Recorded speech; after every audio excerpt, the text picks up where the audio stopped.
Good evening, hello viewers. Welcome back to my channel Bella Language School. Today we learn apposition of noun clause.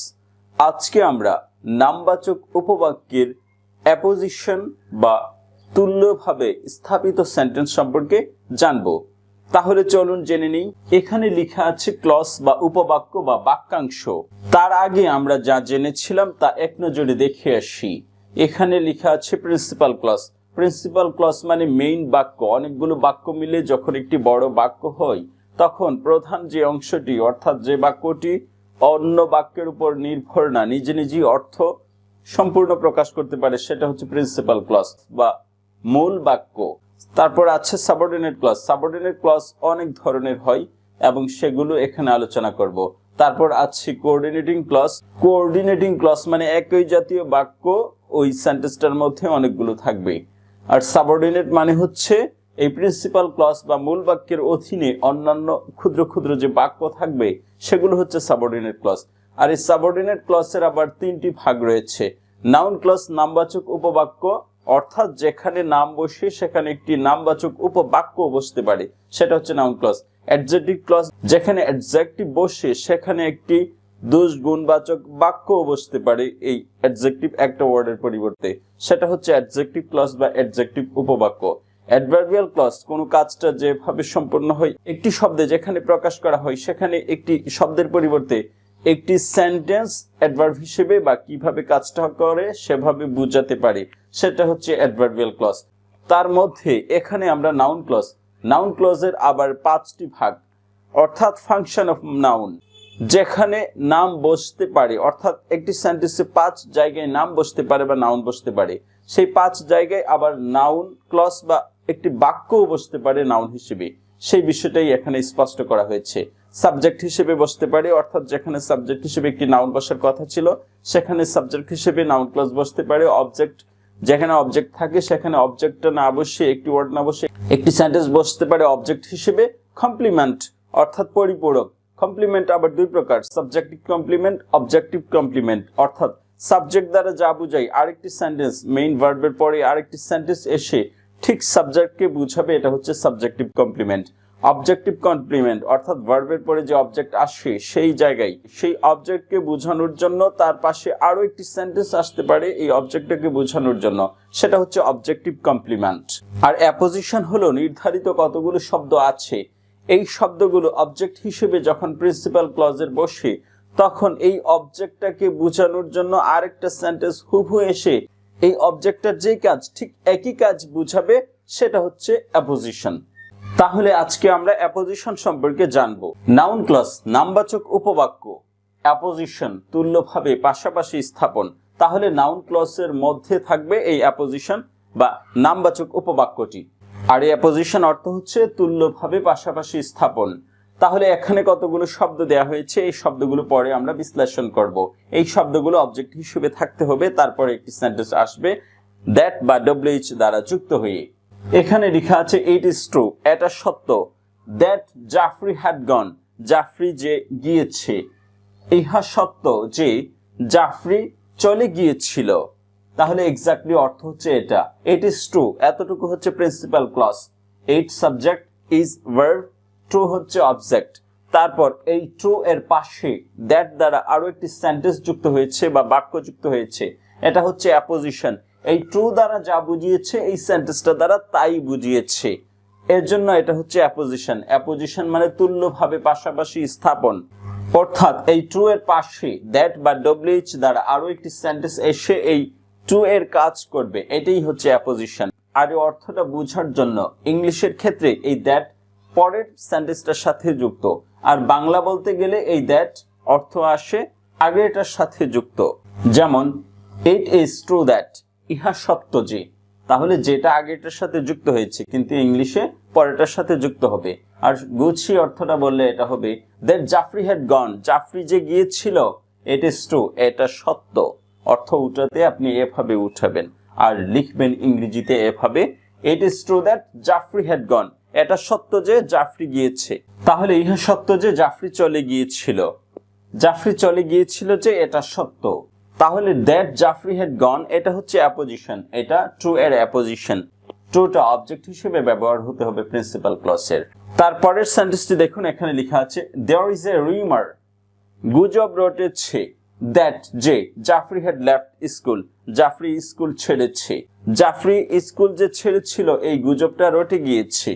তাহলে গুজব রটেছে যে Jafri school ছেড়েছে, জাফরি যে school ছেড়েছে এই গুজবটা রটেছে। তাহলে রিউমার এটা অবজেক্ট হিসেবে আসছে এই ইজের, আর এটার পাশে অ্যাপোজিশন হিসেবে আরো একটা সেন্টেন্স বসেছে দ্যাট দ্বারা যুক্ত হয়ে, that Jafri had gone, Jafri যে গিয়েছিল।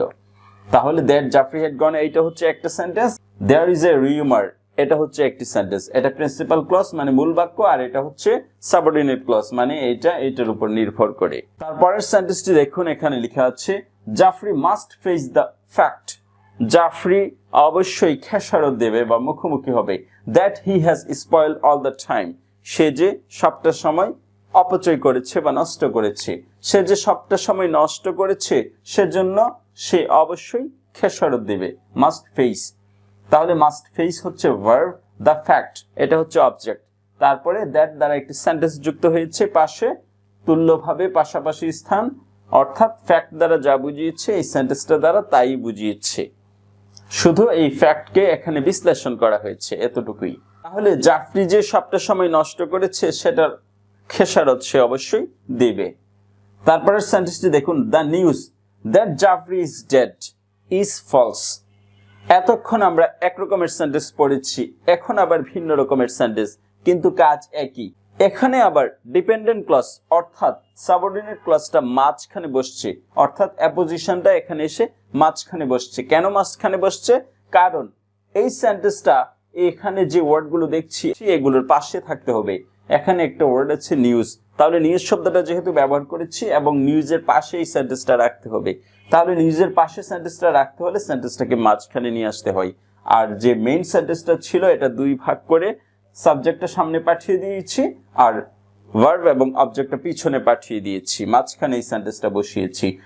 মেইন সেন্টেন্সটা দেখুন, দ্য নিউজ ইজ ফলস, ঘটনাটা মিথ্যা, that Jafri is dead, Jafri যে মারা গিয়েছে, জাফরি যে মারা গিয়েছে সেই ঘটনাটা মিথ্যা, জাফরি যে মারা গিয়েছে সেই ঘটনাটা মিথ্যে।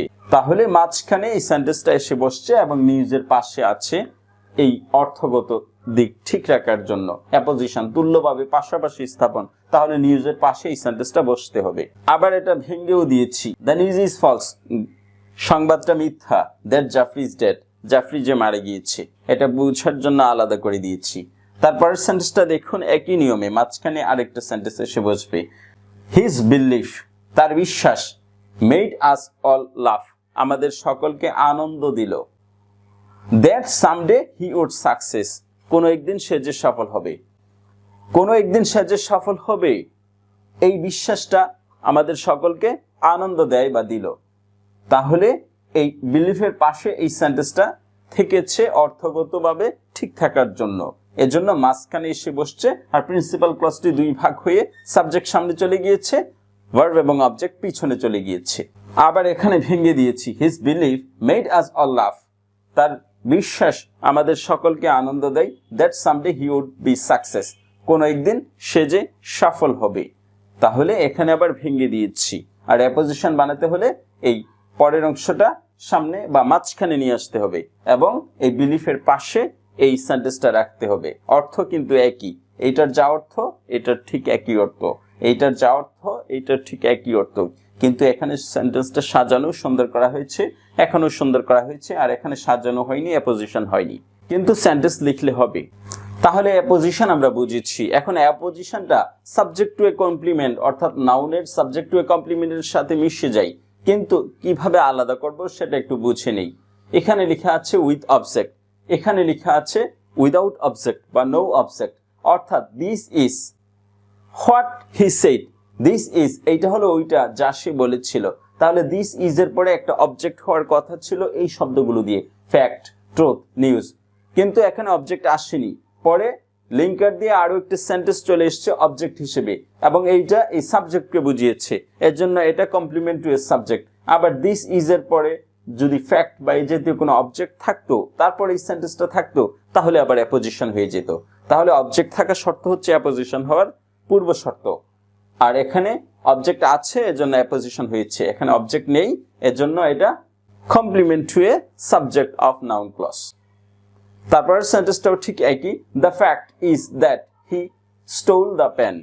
ঘটনাটা হলো যে সে কলমটা চুরি করেছে। তাহলে দ্য ফ্যাক্ট এই শব্দটা আসছে কিন্তু এখানে সাবজেক্ট হিসেবে আসছে, অবজেক্ট হিসেবে আসেনি। আর ইজ আসছে তারপরে কিন্তু অবজেক্ট আসেনি, সরাসরি একটি লিঙ্কার দিয়ে আরেকটা সেন্টেন্স চলে এসছে অবজেক্ট হিসেবে এবং এটা দ্বারা ফ্যাক্টকেই বুঝিয়েছে। কিন্তু এখানে অবজেক্ট না থাকার কারণে এটা কমপ্লিমেন্ট টু এ সাবজেক্ট, আর এখানে অ্যাপোজিশন কারণ এখানে অবজেক্ট হিসেবে আসবে। তাহলে এখানে কতগুলো শব্দ লিখেছি, এই শব্দগুলো আসলেই এই অ্যাপোজিশনটা হবে। Fact, truth, news, report, rumour, explanation, believe, statement, word, এই শব্দগুলো অবজেক্ট হিসেবে আসবে। তারপর পাশাপাশি WH বা দ্যাট দিয়ে একটি সেন্টেন্স যুক্ত হবে, তখন অ্যাপোজিশন। তাহলে এখানে প্রথম অংশটা শুধু নাউন ক্লজের অংশটা লিখেছি, পাশাপাশি পরবর্তী সেন্টেন্সের প্রথম শব্দটা লিখেছি এবং পরে আপনি যে কোনো সেন্টেন্স বসিয়ে এটা ঠিক করতে পারেন। দেয়ার ইজ এ ফ্যাক্ট, ঘটনা আছে, দ্যাট যে, দ্যাটটা পরের সেন্টেন্সের অংশ। দেয়ার ইজ এ ফ্যাক্ট, ঘটনা আছে, দ্যাট যে he has stole the money, সে টাকা চুরি করেছে। তাহলে ঘটনা আছে এটা হচ্ছে প্রিন্সিপাল ক্লজ, দ্যাট দ্বারা আরেকটি সেন্টেন্স যুক্ত করবেন। তাহলে এটা হচ্ছে প্রিন্সিপাল ক্লজ, পরে দ্যাট দিয়ে যে সেন্টেন্সটা যুক্ত হবে এটা হচ্ছে apposition of noun clause. Truth, it is truth that, এটা সত্য যে। তাহলে ইট ইজ ট্রুথ এতটুকু পর্যন্ত প্রিন্সিপাল ক্লজ বা প্রিন্সিপাল উপবাক্য, আর দ্যাট দিয়ে আরেকটি সেন্টেন্স যুক্ত করবেন। News, there is a news that, সংবাদ আছে যে। রিপোর্ট, ইট ইজ রিপোর্টেড, এটা প্রতিবেদন হয় যে অথবা খবরে প্রকাশ হয় যে, এটা প্রতিবেদন হয় অথবা খবরে প্রকাশ, দ্যাট যে, খবরে প্রকাশ যে। Rumour, that is a rumour, গুজব আছে যে, দ্যাট আরেকটি সেন্টেন্স আনবেন। Explanation, there is an explanation, ব্যাখ্যা আছে যে, দ্যাট যে, তারপর একটি সেন্টেন্স আসবেন। বিলিভ, ইট ইজ বিলিভ, এটা বিশ্বাস করা হয়, দ্যাট যে, একটি সেন্টেন্স নিয়ে আসবেন। Statement, there is a statement that, বর্ণনা আছে যে। Word, it is word to word that, কথার কথা আছে যে, দ্যাট দ্বারা আরো একটি সেন্টেন্স নিয়ে আসবে।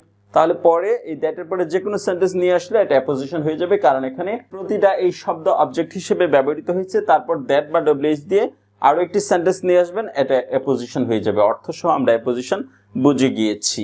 তাহলে দ্রুত একবার সাজানো অর্থটা পড়ে নিচ্ছি।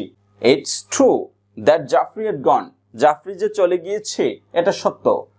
দেয়ার is a rumour that Jafri had left the school, Jafri যে স্কুল ছেড়েছিল এরকম একটা গুজব রটেছে। Jafri must face the fact that he has spoiled all the time, Jafri যে সবটা সময় নষ্ট করেছে এটার খেসারত সে অবশ্যই দেবে। The news that Jafri is dead is false, সংবাদটি জাফরি যে মরেছে মিথ্যে। His believe that someday he would succeed, তার বিশ্বাস সে যে কোনো একদিন সাকসেস হবে, এটা সবাইকে হাসাবে বা আনন্দ দিবে।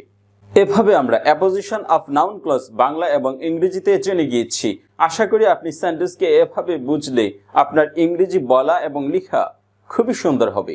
ভিডিওটি সম্পূর্ণ দেখার জন্য ধন্যবাদ। আরো নতুন নতুন ভিডিও পাওয়ার জন্য আমার এই চ্যানেলটি সাবস্ক্রাইব করে এই চ্যানেলের সঙ্গেই থাকবেন। ভালো থাকবেন, বাই বাই।